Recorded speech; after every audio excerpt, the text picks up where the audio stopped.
Now let's take a look at the factors that affect joint mobility and stability.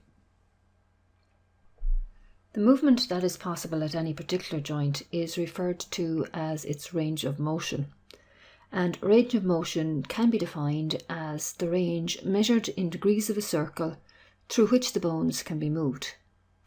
There are various factors which can affect range of motion, and these include the structure, the shape of the joint or the bones, tension exerted by ligaments, muscle tension, disease, injury, and age.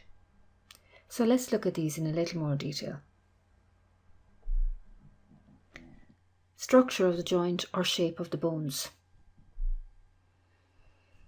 A ball and socket joint will allow a greater range of motion than a hinge joint. If you take, for example, your elbow joint, which is a hinge joint, the hinge joint will only allow your elbow to bend and to straighten. Compare that then with a ball and socket joint, for example, your shoulder. There's a much greater range of movement at the shoulder compared to the elbow. So you can lift your arm to the front, to the back, out to the side, and rotate it all around in a circle. And this is possible because of the structure of the joint. The shape of the bones will also affect range of motion.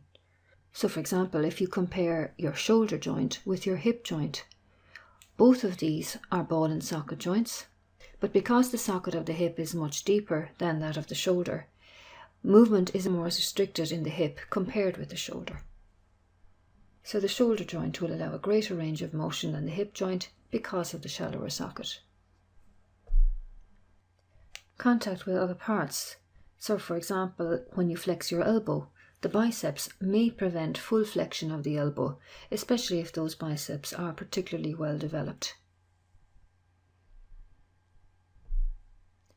Tension exerted by the ligaments. The purpose of the ligaments is to join bone to bone, so their primary function is to stabilize the joint. Ligament tension changes depending on the position of the joint. So for example, when we're standing, the ligaments in the hip joint become much tighter. So when ligaments remain taut, the result will be lack of range of motion at that joint. Muscle tension. Muscle tension reinforces the tension exerted by ligaments on the joint, so this can also help to stabilize the joint. However, in some cases, when the muscles are overworked and if they become over tight, they can have a negative effect on range of motion at that joint. Disease, for example, arthritis. The effects of arthritis on the joint include joint inflammation, worn cartilage, and spur growth. And all of these effects, along with the resultant pain, can hinder range of motion at an affected joint.